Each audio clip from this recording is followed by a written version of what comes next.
여러분 안녕하세요. 강도사제입니다. 오늘도 큐티로 나오신 여러분 환영하고 축복합니다. 오늘의 내용이 좀 길어요. 36장부터 39장까지를 한번 보도록 하겠습니다. 36장에서는 에서의 이 자손에 대해서 쭉 열거하고 있는데요.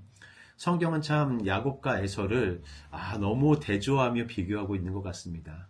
에서는 하나님의 축복을 너무 소홀한 것으로 생각하고 그의 언약의 그 대를 너무 우습게 여겼던 반면에 야곱은 그 하나님께로 부어지는 그 축복, 아버지께로부터 이어지는 그 하나님과의 언약을 너무 중요하게 생각해서 인간적인 방법으로 그것을 얻으려고 계속 구하고 구하다가 결국 하나님의 모든 포커스가 야곱에게로 향해지는 그런 일들을 우리가 성경을 통해 보게 됩니다. 이를 통해 우리가 볼 수 있는 것은 하나님은 그 열심을 갖고 하나님을 찾는 자들을 사랑하신다는 사실이에요. 성경 여러 군데에서도 그런 내용들이 나옵니다. 사실 신명기 4장에서도 하나님이 마음을 다하고 뜻을 다해서 나를 찾으면 만날 것이라고 얘기하기도 하시고, 또 잠언에서도 마찬가지예요. 너희가 나를 사랑하는 자들이 나의 사랑을 입으며 나를 간절히 찾는 자가 나를 만난다고 그렇게 말씀하시기도 하고, 또 뭐 마태복음 7장에서도 그렇게 말씀하시잖아요. 마태복음 7장 7절에서 구하라 찾으라 두드리라. 하나님은 우리의 영적인 것들을 갈급하는 것을 원하고 계시는 것 같습니다. 그래서 여러분도 하나님에 대한 그 열정, 난 오늘 하나님 꼭 만날 거야. 꼭 만나야 주세요. 나를 내 기도에 응답해 주세요. 나의 삶에 간섭해 주세요 하는 여러분의 그 진실한 마음이 하나님의 마음을 움직일 거라고 저는 생각합니다. 그래서 36장에서는 에서는 이제 여러 아들들을 낳고 또 여러 족속들을 낳게 되고 결국 그 중에서도 이제 왕들이 낳게 되는 일들이 일어나요. 그래서 그 부족들은 엄청나게 커진 것을 우리가 볼 수 있습니다. 근데 좀 안타까운 것은 에서의 족속에는 하나님이 등장하지 않아요. 그리고 나서 바로 37장에는 야곱의 이제 계보에 대해서 나왔는데 너무 대조가 되는 거죠. 하나님이 바로 등장하십니다. 37장에서는. 하지만 에서에게는 더 이상 하나님의 모든 인도하심이 거기서부터 이제 끝나게 되죠. 에서는 이제 역사 속으로 사라져요. 그리고 에돔이라는 족속이 나타나고 또 에서의 이제 그랜선인 그런 아말렉이 또 나타나게 되는데 이 두 나라는 나중에 이제 출애굽하는 이스라엘을 엄청나게 괴롭히는 나라가 됩니다. 아말렉은 직접 이스라엘을 공격하는 나라고요. 에돔은 그 이스라엘이 거기를 가나안을 가기 위해서 그 길을 가려고 할 때 길 좀 빌려달라고 했는데 우리는 그냥 지나가기만 할 거라고. 근데 그걸 막아서죠. 그래서 결국 하나님은 너희 형제의 나라니까 싸우지 말아라. 그리고 돌아가라 해서 먼 길을 돌아가게 됩니다. 그렇게 결국 이스라엘은 나중에 이제 열왕기 상에서 보면 아말렉과 에돔은 하나님의 이제 저주를 받게 되고 결국 나중에는 멸망하게 되는 일까지 일어나게 되죠. 그렇게 에서의 족속은 마무리가 됩니다. 그리고 이제 37장에서 2절에 보면 야곱의 족보라고 하면서 나와요. 그런데 뜬금없이 야곱의 족보하면서 바로 요셉의 이야기를 합니다. 족보가 쭉쭉쭉쭉 내려갈 것 같은데 그렇게 되지 않고 요셉의 이야기. 그래서 요셉이 얼마나 그 아버지에게 차별받으며 사랑받았는지, 얼마나 귀한 아들이었는지를 여기서 강조하고 있죠. 요셉은 그 모든 생애를 보면 참 예수님과 많이 닮아 있습니다. 그 아버지의 특별한 사랑을 받았던 그 특별한 아들이었고, 그리고 요셉이 그러잖아요. 형들의 잘못을 지적해요. 2절에 보면은 그들의 잘못을 아버지에게 말하더라. 근데 이건 사실 요셉이 잘못한 건 아니잖아요. 사실은 그 다른 형들이 잘못한 거거든요. 그들의 잘못을 말하는 건 요셉은 정의로운 사람이었고 의로운 사람이었고 공의로 죄된 것을 잘못된 것을 그 아버지에게 말한 사람이었어요. 우리 예수님이 그러셨죠. 공의로운 말하셨고 잘못된 것을 잘못됐다고 말했는데 사람들은 그걸 시기하고 질투해서 결국 십자가로 내몰게 되는 일이 일어납니다. 똑같은 일이죠. 요셉도 시기와 질투로 말미암아 팔려지게 되고 이게 너무 재밌는 거예요. 그 팔 때의 그 주동자는 바로 유다입니다. 네 번째 형인 유다죠. 또 12제자 중에 한 명인 유다가 예수님을 팔게 되는 일, 그런 것들도 다 오버랩되면서 이 성경의 처음 이 창세기부터 신약의 처음인 마태복음 여기까지 이어지면서 이런 하나님의 이 계획하심, 이 성경을 쓰시면서 계획하신 이 모든 계획들이 하나하나 우리에게 눈으로 보여지는 것입니다. 그래서 이 요셉은 어쨌든 형들의 미움을 받았고, 형들은 이 요셉이 이 꿈꾼 것도 너무 화가 나고, 아버지의 사랑을 받은 것도 너무너무 화가 나고, 그러니까 요셉을 죽이려는 그런 계획을 하고, 결국 죽이진 않고 이스마엘 상인들에게, 유다의 그 제안에 의해서 이 상인들에게 요셉을 팔게 됩니다. 37장에 보면 11절에 요셉은 꿈을 꾸게 되고, 그 꿈은 모든 가족들이 자기에게 엎드려 절하는 꿈이었어요. 그런데 형들은 그걸 보면서 이런 말도 안 되는, 내가 우리가 너한테 절을 할 거냐 막 이러면서 이제 화를 냈지만, 아버지는 그 말을 마음에 간직해 두었다고 했어요. 근데 이 간직한 마음이 오래 가지 못했던 겁니다. 왜냐하면 아들이 죽었다는 소식을 들었기 때문이죠. 그래서 이 간직한 마음, 거기서 깨어지고 마는 이런 일들이 일어났지만, 이 마음이 다시 회복되는 일이 나중에 요셉이 잘 되고 나서 다시 일어나게 되는 거죠. 네. 그리고 26절에 보면 유다가 요셉을 팔자고 했었을 때 그 나머지 형제들이 다 동의합니다. 그런 의미에서 유다는 어떻게 보면 자기 형 르우벤보다도 더 영향력을 갖고 있었을 거예요. 그리고 그의 형제들이 다 그의 말을 청종하더라, 이렇게 쓰여져 있습니다. 그리고 뜬금없이 38장에서 이제 유다와 다말에 대한 이야기가 나와요. 그래서 유다가 어떠한 사람이었는지, 어떠한 성품을 지녔는지가 나옵니다. 유다에게는 세 아들이 있었어요. 그 아들은 첫째가 엘이었고, 두 번째가 오난이었고, 셋째가 셀라라는 아들이었습니다. 이 유다는 자기 아들을 위해서, 첫째 아들을 위해서 자기가 스스로 다말이라는 이제 며느리를 데려오게 되죠. 그리고서는 그 아들과 첫째 아들과 결혼을 시켰는데, 이 첫째 아들이 여호와 보시기에 악하였다고 7절에 말해요. 그 악함이 어떤 것인지 모르겠지만, 이제 10절에 보면 둘째 아들이 여호와 보시기에 악함으로라는 얘기가 나오면서 어떤 악한 일을 했는지 유추해 볼 수가 있습니다. 첫째 아들은 아마 성적인 여러 가지, 그리고 아내를 대하는 거에 대해서 하나님이 보시기에 죄를 지었던 것 같아요. 그래서 하나님이 그 악한 일 때문에 애를 죽이십니다. 근데 이 이스라엘 법, 그리고 그 고대 근동의 그 법에는 소위 수은이라고 불리는 그런 법이 있었어요. 그래서 첫째 아들이 결혼을 했는데 죽게 되면, 자손이 없이 죽게 되면 그 형수에게 둘째 아들이 형수와 결혼을 해서 형수에게 아들을 낳아주는 겁니다. 그러면 그 낳은 아들은 둘째 아들이 아니라 형수의 아들이 되어서 이제 이 형수가 그 대를 이어갈 수 있도록 하는 좋은 이런 관습이었어요. 그래서 첫째 형이 죽었으니까 둘째가 이제 그 형수에게로 들어갑니다. 근데 이 둘째는 이게 싫었던 거예요. 왜냐면 내가 아이를 낳았자 이건 내 아이가 아니라 형수의 아이가 돼버리니까 이제 부정한 짓을 저질러요. 그래서 이제 같이 이렇게 관계를 하지만 결국 이렇게 피임을 해버리는 남자가 그런 일을 하니까 이게 여호와 보시기에 악했다고 성경은 얘기합니다. 그래서 결국 둘째도 하나님이 노하심으로 죽이게 되는 일이 일어나죠.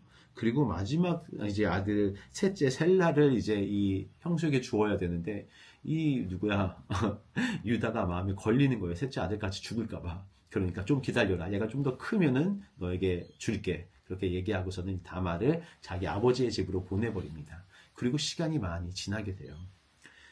그때 이제 유다가 자기 아내가 죽게 되고, 그리고 나서 여러 가지 일들을 하려고 자기 친구와 함께 양털 깎으려고 어디로 올라가게 돼요. 그 소식을 어떤 사람이 다말에게 말하되, 이렇게 13절에 얘기합니다. 저는 오늘 말씀에서 이 어떤 사람이 참 마음에 와닿았어요. 왜냐하면 38장에서도 이 어떤 사람으로 말미암아 다말이 결국 자기의 시아버지 유다와 결혼하는 일이 일어나거든요. 그런데 37장에서도 보면 요셉이 자기 형들을 찾아서 세겜으로 갔었을 때 형들을 처음에 찾지 못했어요. 그런데 어떤 사람이 37장 15절에 보면 어떤 사람이 요셉을 만났다고 해요. 그리고서는 형들이 있는 곳을 알려줍니다. 그래서 요셉이 결국 형을 찾아서 그곳으로 갔을 때 잡혀서 구덩이에 빠져서 팔려가게 되는 일이 일어나거든요. 이걸 볼 때 이 어떤 사람의 역할, 이게 이름도 나와 있지는 않지만 이 어떤 사람으로 인해서 요셉은 아주 고통스러운 시간을 갖게 되고, 또 이 어떤 사람을 통해서 38장에서 다말은 다행히 자기의 그 대를 이어가는 비록 시아버지지만 자기 대를 이어가는 그런 복을 받게 되는 거죠. 우리가 이 어떤 사람에 대해서 주목해야 될 것은 무엇이냐면 이 어떤 사람으로 말미암아 하나님의 일이 하나하나 이루어졌다는 겁니다. 이 어떤 사람이 없었으면 요셉은 팔려가지 못했을 거예요. 어떤 사람이 없었으면 다말은 그 유다와 결혼하지 못했을 겁니다. 하지만 하나님은 어떤 사람을 그 중간에 있게 하심으로, 근데 이게 과연 누구였을까? 어떤 그냥 사람일 수도 있겠지만 우리가 야곱에서 볼 수 있듯이 야곱은 그 어떤 사람과 씨름했다고 했거든요. 그 어떤 사람은 바로 하나님이었어요. 이분 여기 나오는 어떤 사람이 하나님이었는지 아니었는지 우리는 알 수 없지만 어쨌든 우리가 만나는 그 어떤 사람으로 말미암아 우리의 인생은 완전히 바뀔 수 있다는 겁니다. 그게 좋은 쪽이 될 수도 있겠고 그게 나쁜 방향으로 갈 수도 있어요. 하지만 그 모든 것이 선을 이루어서 결국 요셉은 총리가 되고 다말은 결국 예수님의 족보에까지 올라가는 그런 귀한 결말을 맞이하게 되거든요. 그러니까 하나님이 만나게 해주신 어떤 사람으로 말미암아 여러분의 오늘 하루가 그 인생이 변할 수 있다는 것입니다. 그러니까 사람을 소중히 여기시고 여러분이 만나는 어떤 사람에게 여러분은 그런 이끌림을 당하는 그런 일들도 여러분 경험하시게 될 기도합니다. 다말이라는 이름의 뜻은 바로 종려나무라는 뜻이에요. 우리는 종려나무를 잘 알고 있죠. 예수님이 예루살렘 성전에 들어가실 때 호산나 다윗의 왕이 하면서 종려나무를 흔듭니다. 그것은 바로 승리의 말이었고 의인을 뜻하고 왕을 뜻하는 말이에요. 종려나무를 흔든다는 것은. 그런데 이 다말의 의미가 바로 종려나무입니다. 예수님이 오실 길을 미리 예비하고 그 의인과 승리를 예견한 그런 모든 이 미래의 것들이 이 창세기부터 벌써 나와 있는 거예요. 성경은 총 66권인데 그 66권 모두가 예수 그리스도를 내포하고 있습니다. 그러니 이게 얼마나 대단한 책인 거예요. 대단하죠. 결국 18장에서는 이 야곱의 족보가 나오는 거예요. 야곱의 족보. 그래서 다말과 이 유다가 결혼을 하게 돼서 결국 베레스 그리고 세라 이렇게 두 아들을 낳게 되고 이 베레스가 예수님의 족보에 올라가는 그런 귀한 일이 일어납니다.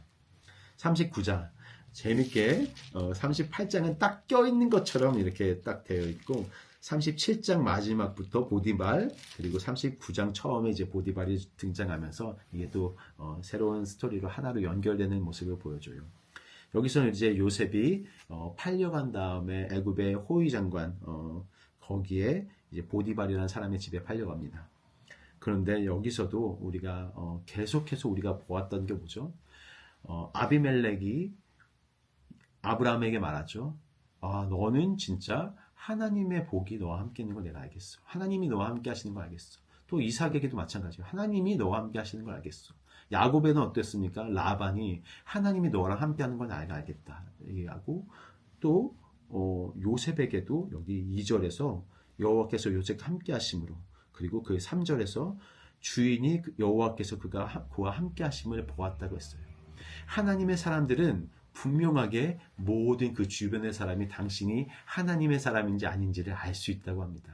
하나님의 복이 임하는 것을 여러분이 경험하시고 여러분에게만 그 복이 주어지는 게 아니라 여기 보시면 요셉을 위하여 그 모든 집에 복을 주셨다고 했어요. 여러분이 복이 되어서 아브라함에게 하나님이 뭐라고 하셨냐면 너는 복이라고 했어요.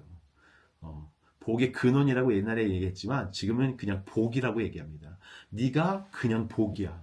네가 가는 곳이 복이야. 예수 그리스도는 우리에게 복이 되시죠. 그래서 예수 그리스도를 받아들인 사람들, 그 이름을 믿는 사람에게는 하나님의 자녀가 되는 권세를 주셨으니 그 말이 어떤 거냐면 예수 그리스도를 맞아들였을 때 우리가 복이 된다는 겁니다. 그런데 아브라함이 복이 되었던 것처럼 이삭, 야곱, 요셉 모든 믿음의 계보들은 복이 되었다는 거예요.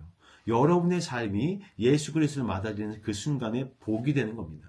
그러면 여러분을 통해서 여러분 주변, 교회, 학교, 직장이 복을 얻게 될 것을 우리는 여기서 볼 수 있게 되는 거죠. 그리고 이제 요셉은 어디에 있든지 하나님이 함께 계셨다고 성경은 얘기합니다. 그 안에 보디발의 아내가 요셉을 유혹하죠. 나랑 잠자리를 하자고. 근데 요셉은 그것을 거부합니다. 그리고서 하는 말이 9절이었어요. 내가 어찌 큰 악을 행하여 하나님께 죄를 짓겠습니까? 요셉은 하나님을 인식하며 사는 사람이었습니다. 하나님을 의식하며 사는 사람이었어요. 분명 하나님께 너무나 많은 질문이 있었을 겁니다. 왜 내가? 내가 뭘 도대체 잘못했지? 나는 사실을 말한 것뿐이고, 그런데 왜 나는 여기까지 팔려게 되었을까? 이런 여러 가지 질문들을 하나님께 계속 보내었을 거예요. 그러면서 보디발의 집의 최고 높은 사람이 되었을 때, 이 하나님의 계획인가? 라고 생각했을 수도 있겠어요. 하지만 요셉의 삶은 그렇게 단순하지가 않았습니다. 이 유혹을 거절함으로 말미암아 오해를 사고, 그래서 결국은 감옥에까지 갇히는 일이 일어나죠. 그런데 또 감사하게 제가 봤던 것은 39장 23절이었어요. 모든 것을 또 이제 감옥에 있는 간수장이 요셉에게 또 모든 것을 맡깁니다. 보디발의 때와 똑같아요. 왜냐하면 요셉에게 하나님이 함께 하셨으니까 그 주변이 모두 형통했거든요. 하나님 여호와께서 요셉과 함께 하심이라. 여호와께서 그를 범사에 형통하게 하셨더라. 제가 이걸 읽는데 뭐가 도대체 형통이지? 뭐가 형통이야? 요셉은 지금 형들에게 배반을 당했고 자기 주인에게 배반을 당해서 결국 감옥에까지 떨어지는 이런 비참한 상황을 겪었는데 이게 형통이라고? 그럼 이 형통의 의미는 도대체 뭘까? 이 하나님이 복을 주셨다는 이 복의 의미는 무엇일까? 라고 좀 고민해 보게 되었어요. 그때가 근데 이제 23절 그 절에 나오죠. 여호와께서 요셉과 함께 계심으로. 이게 요셉에게는 복이었던 겁니다. 함께 하심. 하나님이 어딜 가든 여러분과 함께 하시는 그 함께 하심이 진짜 복인 거예요. 그런데 우리는 복을 다른 것에서 찾고 있죠. 어떤 우리의 만족감, 우리 어떤 성공, 우리 어떤 가진 것, 이런 것에 우리의 복을 두고 있지만 진정한 하나님이 주시는 우리의 복은 하나님과 함께 행하는 것, 거하는 것, 임마누엘이 우리 삶에 사라지는 것, 그것이 우리의 진정한 복임을 믿습니다.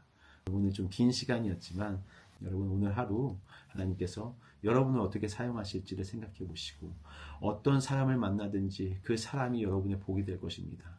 어떤 길을 가든지 그 사람을 만나서 무엇이 안 된다고 생각했고 어떤 사람을 만나서 무엇이 잘 된다고 생각할 수도 있어요.